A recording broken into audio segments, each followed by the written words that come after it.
So I'm gonna have a countdown and everything.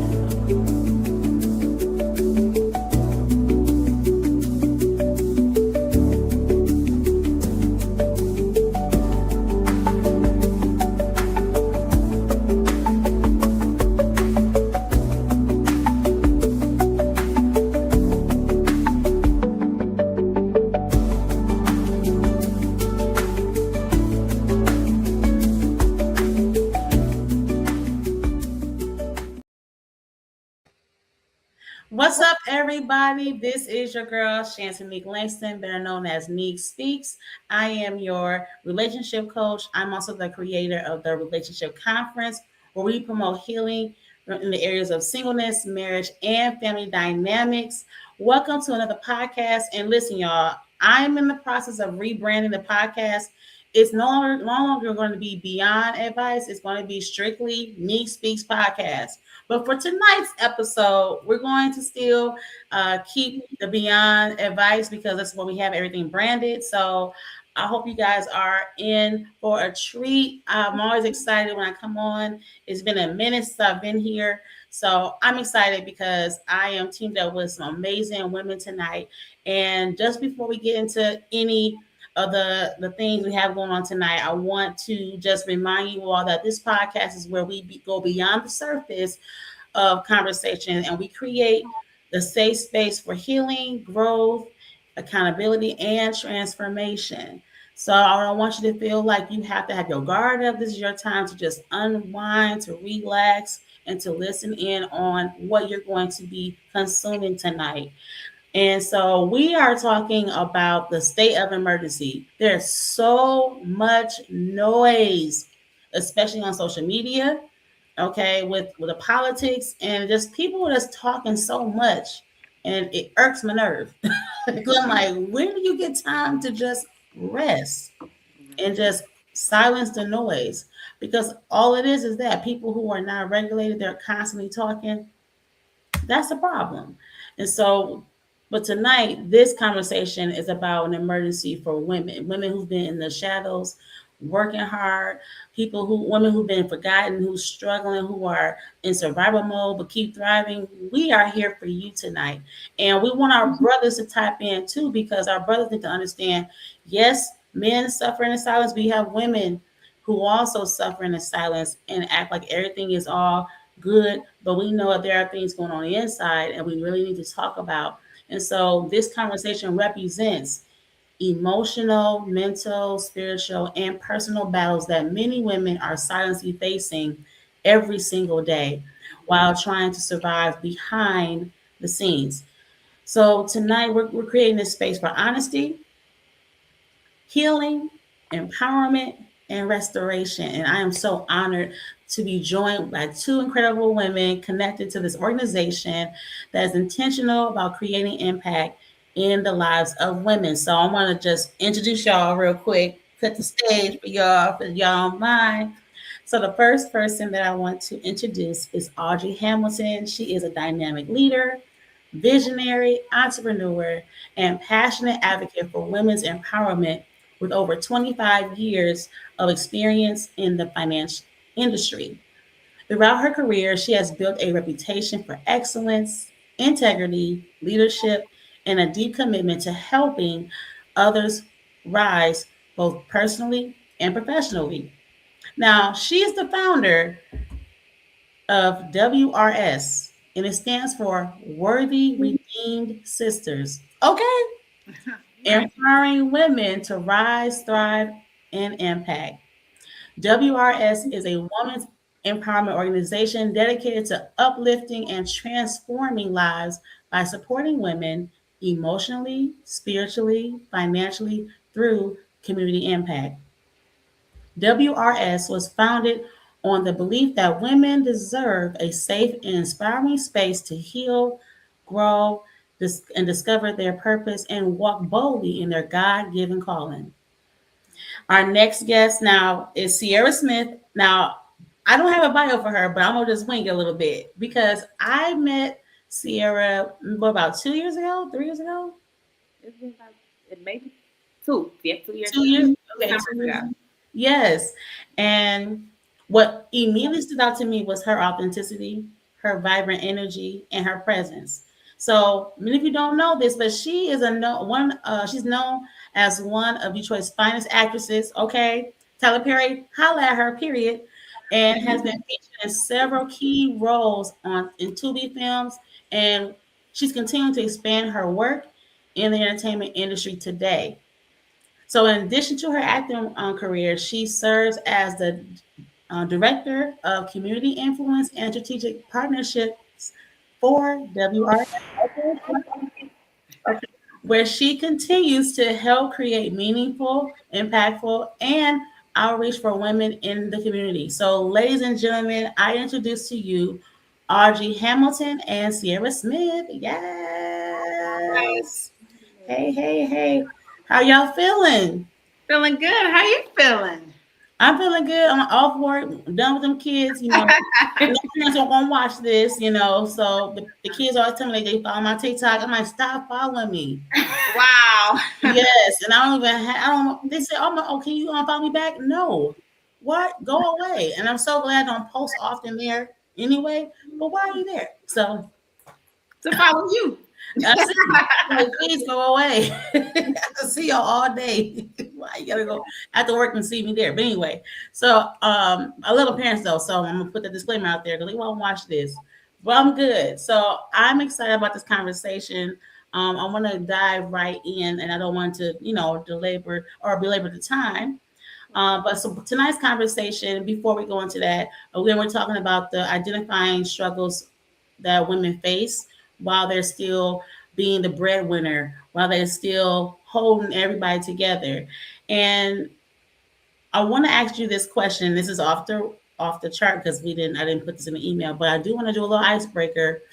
If you could meet your I would say idol or a one of inspiration, who would that be and why?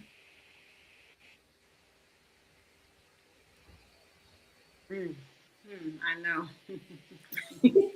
I So think for me, it would be my great grandmother, my Rachel, because this woman had such incredible strength. But I've met her. Let's clear that up. But I was a child. But I would like to meet her if I could meet her as an adult, me being an adult woman, and just to talk to her. She had such incredible strength.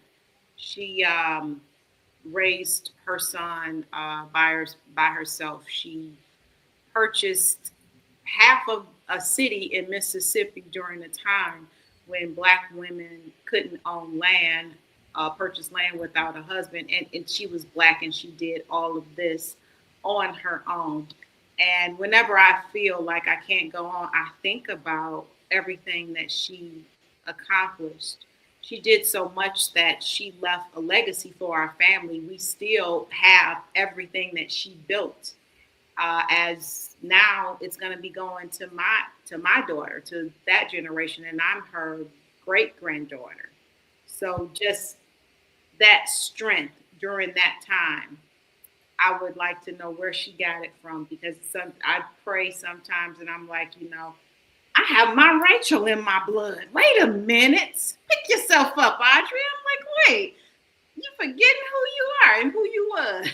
yes, that's so What's running through you, what's in you. So that's who I would like to speak to as an adult woman. For me, because I was always told that mentorship is very important, I have took time to look into people who have careers that I would like to follow. And right now, the career that I want to follow is Angela Bassett. So I really want to meet her. I feel like that is a powerful, strong woman. Every time I hear her speak, act, everything, it just touched me. I want to be that vibrant. And if you want to be like someone, you should, admire them and see what footsteps that they take. So that's what I want to do. Yeah. She's on I done did reports on her. She's on my vision board. I want to meet her too. Yeah, she just do it for me. She's a powerhouse. Oh my God. Mm-hmm. yes. Oh, I love to hear this. This is so good, and it's so funny. You mentioned your great grandmother. I was thinking about my grandmother, and she's been gone over 20 years now. And I wish that she could see me today. And if I could talk to her, Yes. at where I'm at, because she did so much. And this is just disclaimer. So I've been a caregiver to my mother since I was 19. So come out the system and trying to, navigate with my mother again, then getting back in the system again before I turned 18, coming out again at 19 and becoming her guardian. It was a lot. And so I wish I would have had her there to help me understand, how does she do this on top of having five other children, and being a missionary and being an evangelist and singing and doing a lot of things in the church. And she was called the mission lady. Everybody called her mission lady. So Wow. I wish I knew, half of the things that I have, learned along the way. But I thank God for what I did learn from her before she passed. And I was 10 years old. So it's amazing how you remember certain aspects from your elders that you hold on to for years down the line that you didn't even know you need until, Right. Right. you grow up a little bit. And it's like, oh, that's why she You said, don't know you need it until you need it. That yeah, you don't know yeah, you need it until you need it. And yeah, I think that is part of the call into action is our community. We are missing those pillars in our family, those big mamas, like I like to call them. We're missing that. Where's the leadership? Where are the women that's guiding the younger women? They're non-existent, and we can see what's going on in the community because of that. We need those big mamas. And they did some amazing things. And, like life started pressing us a little bit. And it's like, oh, no, I'm crying. I don't know what to do. And it's like, hey, my Rachel wasn't crying. Get yourself up. Do what yeah. you got to do. Yes. It's a lack of accountability for me across the board. Yes. Yes. Yes. And we can go on and on about that. So, Mm-hmm. so let's just get into some of the topics because this is so good already. What does survival mode, we're talking about that right now, look like when women today, even when they appear strong on the outside? What does that look like? I think that they are just existing. You're just going through day to day. You're just paying the bills. You're totally disconnected from yourself and spirit. And you're just going through the motions in life, totally disconnected. And you're literally surviving and not living. Yes. What you want to add to that, Sierra? Yes, I also feel like it's putting everybody else's needs above your own and just having no regard to what fills your cup. So you're just overpouring, overpouring, overpouring. And then when you empty, now your mood changes and everything changes. And now you're looked at as you don't have nothing to give. Now you're selfish. Now you got to figure out. And if you don't know how to pour back into yourself, you're just going to keep pouring into other people, thinking that that's going to fulfill you, but that's going to drain you even more. And I want to piggyback off of that. Most of us, as women, especially Black women, we were never taught how to pour into ourselves because it was if you're a good girl, you give, you sacrifice, you give, you sacrifice. And so we don't even know how, and we feel a little bad about it, like I'm being selfish if I just want to be alone, if I just want to take a bath, if I just want to think. And so that's one thing that our grandmothers, I would say, and our great grandmothers, they didn't know because they were just doing, doing, doing. And it has to be some type of balance. And that's when you get out of the survival, when you just exist and you're pouring and pouring and pouring, and then you're empty and you have nothing to give. And when you have nothing to give, you can't show up as yourself, and you can't even show up as a mother. I know, I was a single mom raising my daughter, and I gave so much to my career and everything else. When I got home, I didn't have that to pour into her because I was on E. And we were just living in survival. I'm paying the bills. You have toys. You have food on the table. The lights, the gases, everything is on. But I wasn't really feeling or appreciating how rare and precious moments of being a mother. And we are disconnected now with that. And it shows up in our children. Yes, this is so good. I feel like we already at the brunch. Okay, this is so good. I mean, I don't have anything to add to that because you've already nailed it. I mean, there's only one thing I would say is that when you're in survival mode, you are on a hamster wheel. Mhm. Mhm. You're constantly on a hamster wheel and you are trying to keep up with society norms. Why? Why are we doing that? And we don't know we're doing it. That's the crazy part. When you're on us in survival mode, you're not even looking to pause. Because what is rest? We've been conditioned to not rest. Oh no, we need to rest Sure. in order to be everything Yeah. Do. Yeah. for everybody. And you know what the guy got on me today? He said, no, tell the people they need to prioritize it. If you Yeah. want to have better rest, prioritize it. Yeah. I needed to hear that. Yes. You have to, because when you're resting after a good night's rest, you're sharper. You think better, and you really can hear the voice of God. When you are drained, you're exhausted in your body and in your mind and your spirit, because everything is connected. Yes. So taking care of you is getting a good night's rest and resting. Come on, accountability getter. This is my God baby over here. I love her so much. I Yes. gotta make sure she resting and drinking Yes. water. You know, I'm gonna drink my water now. Yes, okay, period. So with that being said, how do so many women feel pressured to carry everything alone while suffering in the silence? And I can attest to that. I want to answer this part, and you can add on to it.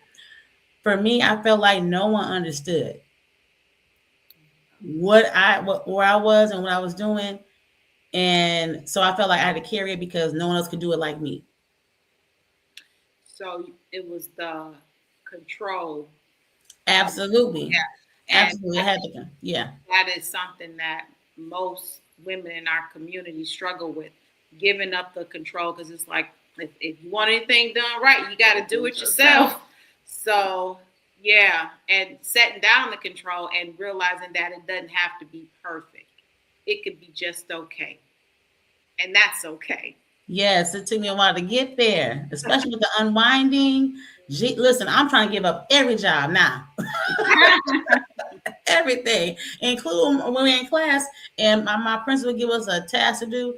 I'm like, what kid is smart enough to do that? I'm right there now. Good, I good. am delegating. Okay. So I would tell women, especially if you have a business, you have to be smart about and discern who can do what Yeah. capacity can they operate in certain areas, because even as a business owner, you have there's certain things you cannot do anymore.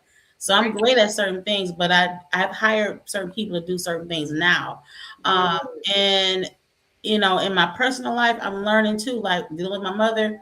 I'm like, okay, let me talk to this person, that person. I had to delegate because I'm like, I'm tired. I can't do it all. So when you come to a place of self-awareness, you'll begin to start setting some boundaries and like, hold on, I can't do it all. We are not supposed to be Superman and Superwoman. You guys can go ahead and add on to that. I think with me, and I still struggle with this. I think it was the embarrassment of needing help, because when you are That's so another one. accustomed to having it and getting it on your own while you're in survival mode, sometimes God will show you, like, just like with the control thing, like you don't have that control. That's not in your control. It's in His control. And when I feel like I lost that control, I was like, oh, He's forcing me to need help from other people. But then I think that came from an aspect too, is when you go through so many things and people don't sort of say have your back. I'm gonna just keep it short. You build some like a defense of where you don't want people to help you. Yeah. But I had to come to terms that I am worthy of help. Like, this is God's favor. This isn't, I'm not, some people try to look at it as like, oh, they helping me. Like, it's a negative thing. But when you change your perspective on that, like how I have, like, God is speaking through them to me. Like it's the favor, and I'm Yes. that Come now. on. I was rejecting that. I'm learning to be accepting of things that are for me because God gave it to me. Otherwise, He wouldn't be giving me this. Like it wouldn't even be in my proximity of my reach. Exactly. Yes, I want you to go ahead. Mama Ray, come on. Go ahead, Mama. That I was just saying that is exactly you have to accept the help and feel like you're worthy of it. Yeah. Because when you're trained as a child or young adult, like when people don't show up, so that goes into your subconscious, and you're like, I don't need anybody. I can do it by myself. And you put all this pressure on you because the subconscious is trained that people don't show up. What I have going on is not important. It doesn't matter. And so you have to literally retrain your brain by exactly what you were doing. Like, no, I deserve help. Yeah. It's okay. It's okay. It's okay. It is okay. Then it's we have to get to the point where we get into receiving. That's another thing. Okay. Yeah. Get into receiving, and like, though I just want to be the one that go around and do for everybody, but then nobody does anything for me, and then you cry about it like, oh, nobody shows up for me, but you don't even know how to receive, because accountability is, I'm a control freak and I don't want you to do it because I think I can do it better. And then you got to look in the mirror and say, hey, you won't let nobody touch it. Yes, yes. Oh my goodness. This is so, yes. And now I do want to. Me too. You said what? Say it again. 5 years. You said what now? I'm a retired control freak. Yeah, me and too. When my friend told me, and I was so mad at her. Oh, I was so mad. She was like, you think you can just control everything here? You can't control everything. I was so mad. I said, who can't? Yes, I can. And then I said, I give up. Give it to God. I don't want to control it no more. And that's when you start to trust God, that's when you're able to let the control go, because you trust and all is well. All is well. Yes. Oh, this is so good. Oh my goodness. Like, even with on my healing journey, there are parts I'm still learning to let go of as far as control. You can't control how people feel. Like when you make a decision that you know is going to bring you peace, you can't be thinking about, okay, how they going to feel about that? Who cares? Because they don't be thinking about you in the same capacity. So when you make a decision for the betterment of your spirit and for your business, think about those things. So again, it's a lot of work when it comes to making changes for you. This is about your journey. It's about you changing and how you're going to function in the world and how you're going to function for yourself. Because again, how can you pour if no one's pouring into you? You got to be willing to pour into yourself and then allow others to pour into you that want. Their wants have to want. Come on, somebody. So I think another part about that co-controlling thing is learning how to discern who wants to help you, because you do have people who want to help you and they got a motive. Right. That's true. I don't want to go. Let's not give him too much. Y'all got to come to the brunch. Come to the brunch. Come to the brunch. Listen. All right. So let's move on to the next topic. The hidden behind fear, pain, and rejection. Okay.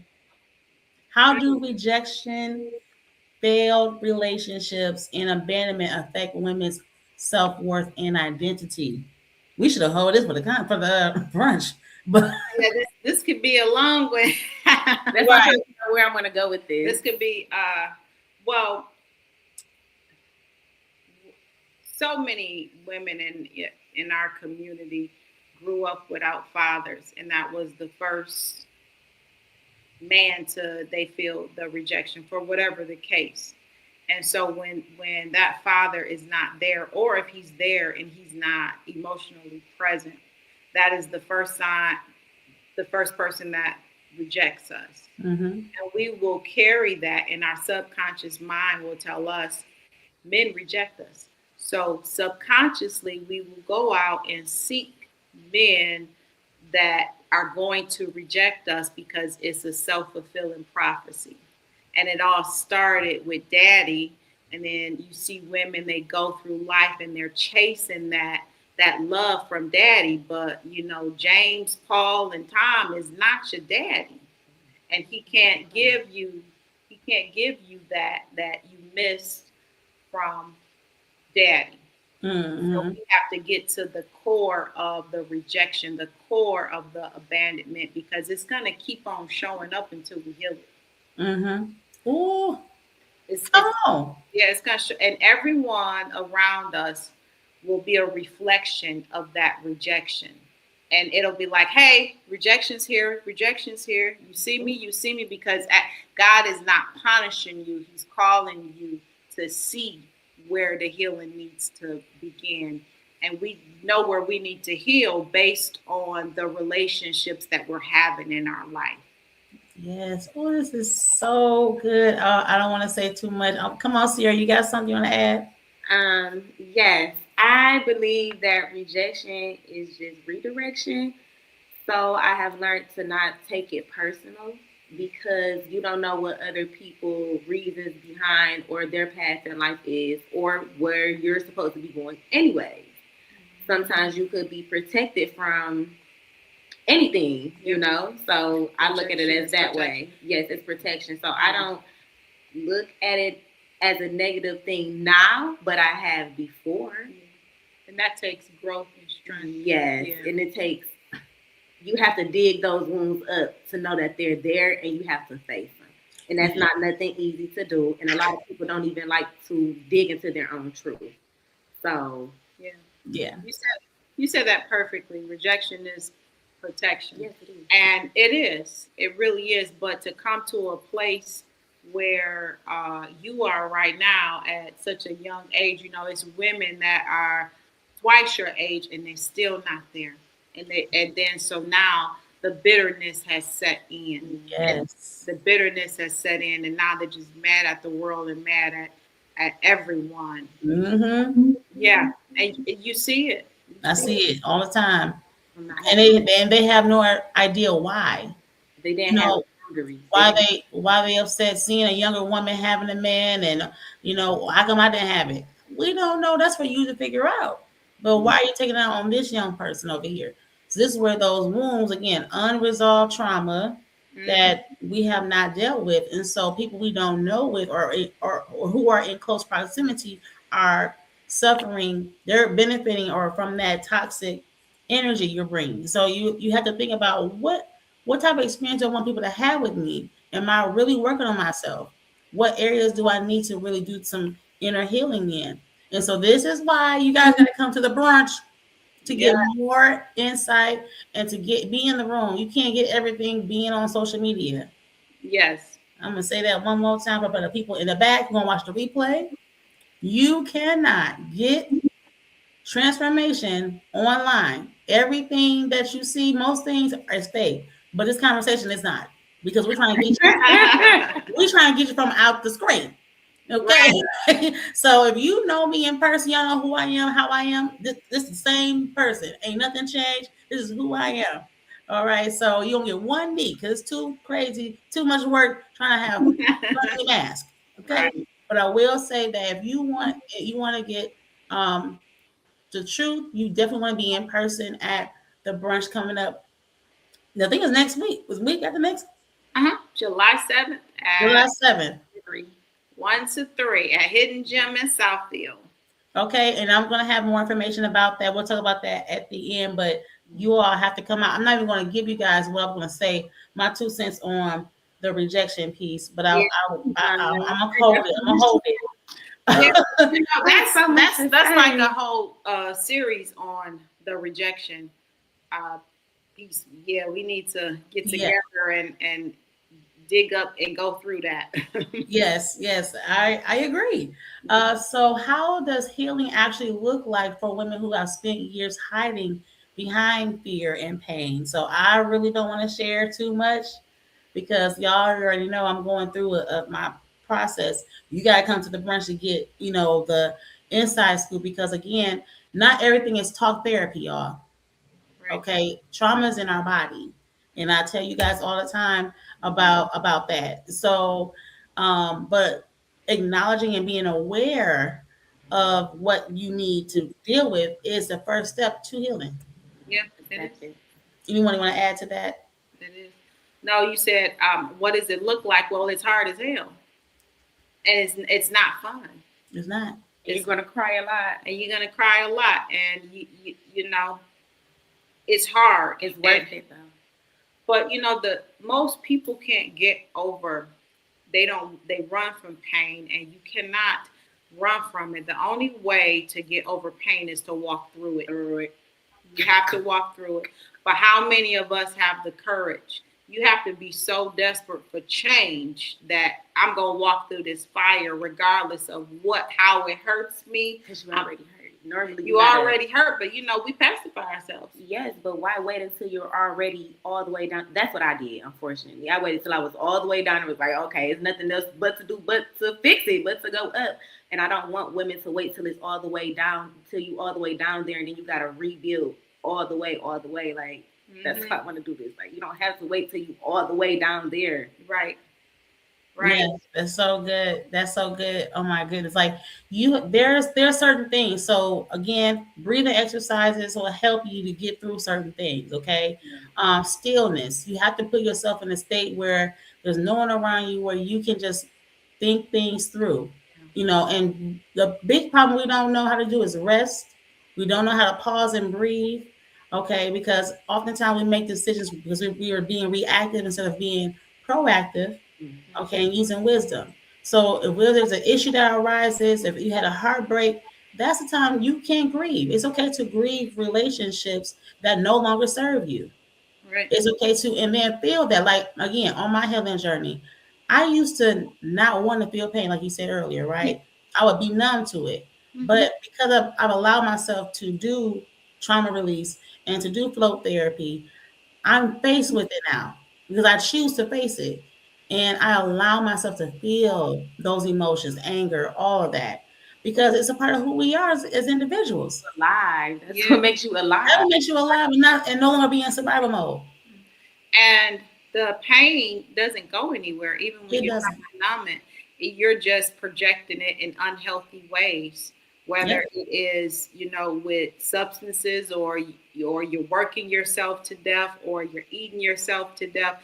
It doesn't go anywhere. And so it's best just to address it. But that is easier said than done. I know, because I was a number. Yes. But I'll deal with this later. I got things to do. Yes. And I would have shared this one, and I'm going to share at the brunch too, but when mentioning about the eating, so I was an emotional eater. So when I started doing the unwinding and doing the flow therapy and processing and journaling and doing grounding, I said, wait a minute, I'm not emotionally eating no more. I'm saying what I need to say, doing what I need to do, setting my boundaries. It is what it is. It ain't what it ain't. And I'm not eating and writing about it. I'm writing it and doing. Like wait a minute, this is different. So you have to, like you said earlier, about changing your mindset. So as you continue to heal over time, it becomes a lifestyle. Like I've allowed this to become my lifestyle. Yeah. Like I go every 2 weeks and go float. Like I make it a routine to go see my trauma coach because I want to become the best version of myself for me, not for other people. Because other people will let you down. I don't need an amen corner. I need people who are going to hold me accountable. Like, no, Nique, you need to do this. No, you got to do that. Like, I don't need an amen corner. And I don't need anyone coattailing me either on the journey. So I don't want to go on to that too much. Too much? Too much? Not too much. Not too much. I want to ask one question. We're going to go, because I know we're over time. Regarding the brunch. So what does it truly mean for women to take their rightful place in this season? Don't dim your light. Say it again. Don't dim your light, even if you blind them. They better put some sunglasses on. Period. Yeah. And and to sit in, it's okay to be heard, and to realize that you have a story, you have a voice, you have a purpose. God just didn't bring you here for nothing. That's right. Whatever that looks like, that's yours. Yes. Well, I love that. I want to piggyback because I'm not sure. It happened this morning. I'm like, And we talk about being up early at 4 and 5 a.m. when God speaks. And so and I haven't shared it with nobody on social media until now, but don't allow anyone or anything to hinder you from becoming the man or woman that God has called you to be. Mhm. Like whatever the assignment or mandate that He has given you, do it to the fullest. You have not lived your last breath yet. Okay, it's the reason why you're on this earth, and you have not tapped into your full anointing. And how do I know? Because you're stuck. You're watching us right now. Okay, you have not flowed. You have not tapped into your full anointing. And it's so funny people talk about anointing. You're not anointed by what you do. You are anointed by not what you say, but what you do. So whatever you do for Christ is going to last always. Not what you do for man. So if you are busy people pleasing, if you're busy watching other people, guess what? You are delaying your time with God to hear what you should be doing. Because I don't know who needs to hear that tonight. But if you are insecure, if you are busy trying to copy someone else, I want you to pause and ask yourself, why am I doing this? Because those are also other areas of trauma Yeah. that you have to deal with. Because we all have a purpose. Many are called, few are chosen, and those who are chosen, y'all listening tonight, and God is waiting on you to rise, come out of the shadows, come off this internet, and come to the brunch on June 7th. Okay. I have one more question I want you guys to answer. What do you hope women experience emotionally and spiritually at the June 7th event, WRS event?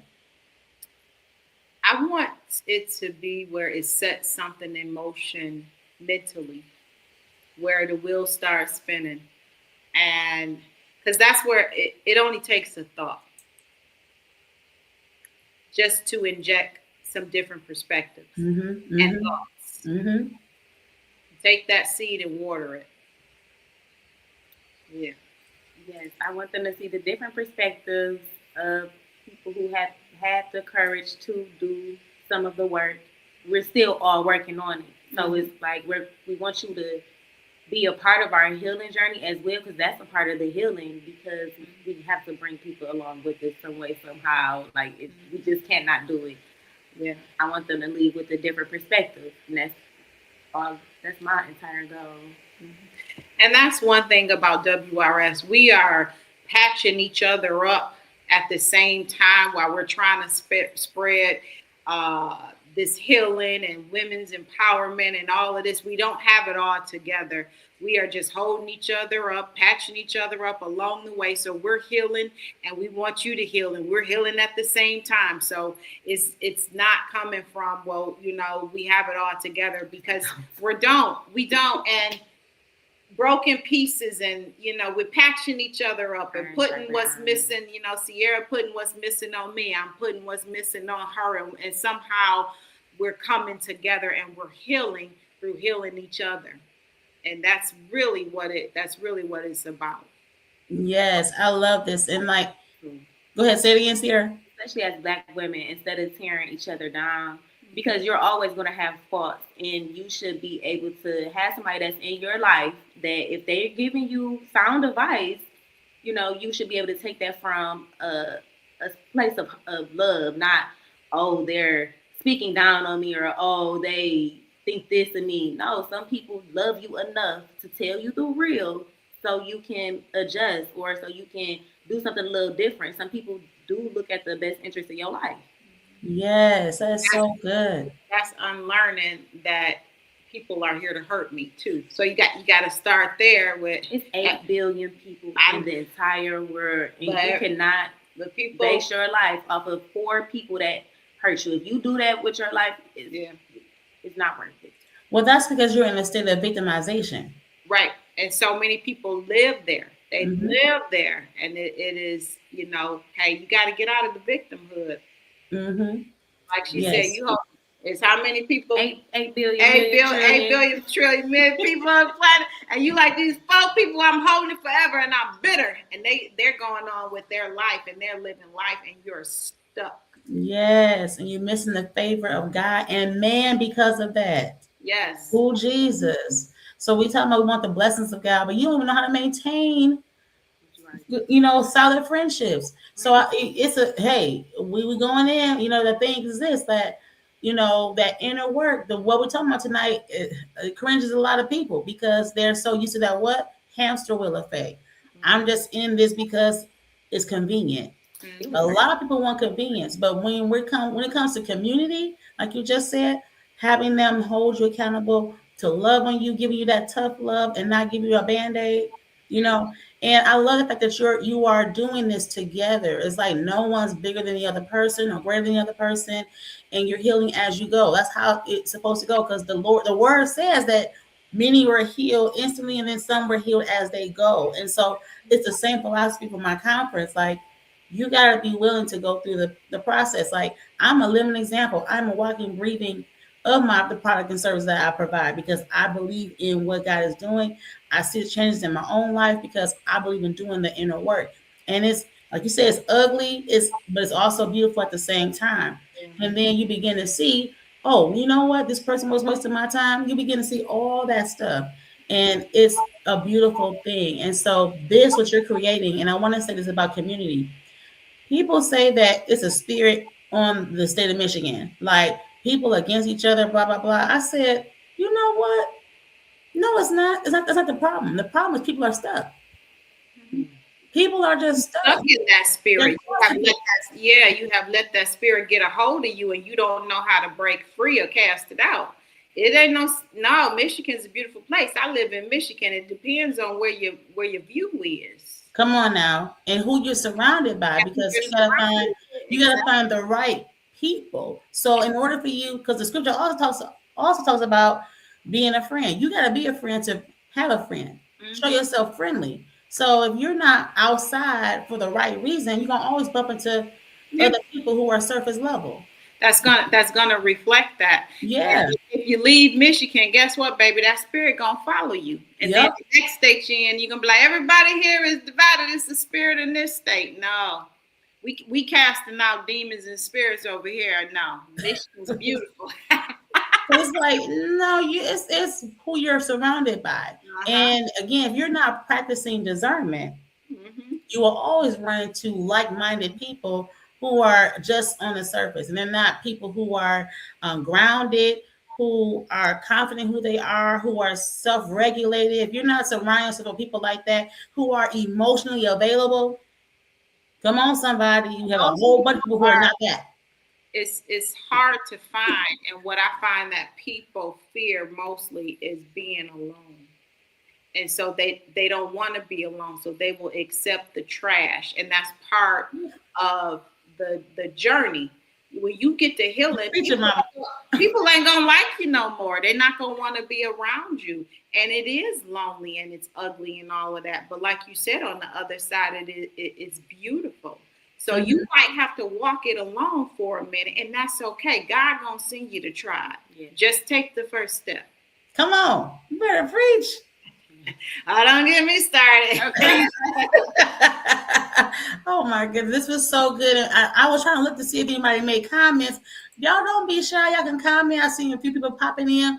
Thank y'all for being live with us tonight. And I thank you all for coming on. I gotta have you guys back again because this was so good. And I was trying my best not to give too much of the brunch. Okay, so if you are in Detroit, well, Southfield next week. I keep saying it's next Sunday, June 7th. Yeah. From what time again? 1 to 3? 1 to 3. At Hidden Gem in Southfield, over on Greenfield. What's that? Greenfield and 9 Mile? Yes. Right off of 9 Mile. Yeah. We will be there, and we are selling out. So it's... Listen. So it's $45, guys. Oh, go ahead. I'm sorry. It's $45. You will be having brunch. We have mimosas. We have spoken word. We have some guest speakers. I'm one of the guest speakers. We're going to do a few activities, just small little cute little activities. And we hope you leave with healing, encouragement, motivation, and inspired. Yeah.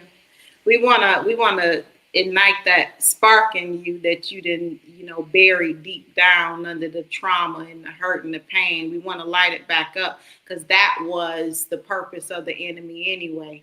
When he sent all of that trauma and pain and abandonment and rejection, it was to turn that light off. And we want to flick it back on. Come on. Well, this is so good. So, ladies, listen, you are not alone. Your healing matters, your voice matters, and of course, your life matters the most. And so, again, if this conversation resonated with you tonight and you're ready to experience the healing, empowerment, and sisterhood and restoration that you know you need to set you up for the remainder of 2026, you definitely want to join us at WRS event. It's coming up again on Sunday, June 7th. From 1 to 3 p.m. And if you want, I think I'm not sure if Instagram is on here, but if not, you can go to my website, www.niquespeaks.com. Join the email list because I do have an email coming out with the information for the brunch. And you'll be able to just click on the QR code to pay there. And of course, I do have instructions on how to make sure you register when you do pay the $45 online. So again, www.niquespeaks.com. And then of course you all share your handles. People can follow you on social media. Okay, you can follow me on Instagram at Highly Favored Actress with 2 Y's. I also have a YouTube, which I will be utilizing more this year than ever. That is C Arnett on YouTube. Actress C Arnett. Okay, and you can follow WRS on Instagram, and that is WRS_Michigan. And on Facebook is WRS_Michigan. Hey girl, hey. It's my girl Michelle. Been on her for a long time. Ooh, Lord. Hey, Michelle. 13. Yeah. Yes, thank you all so much for joining us tonight. Did you have any final words for the people before we hop off? See you soon. Yes. We hope to see you ladies soon. Again, go to www.niquespeaks.com to join the email list. And Instagram is on here. Okay, what up, Instagram? Yeah, so y'all have the link to just click it and join, period. All right, y'all got it. So again, everybody, thank you so much for being on WRS. Y'all stay on for a minute. But everyone else, y'all have an amazing night. And I'll talk to you all in my next video. Y'all stay blessed. Bye.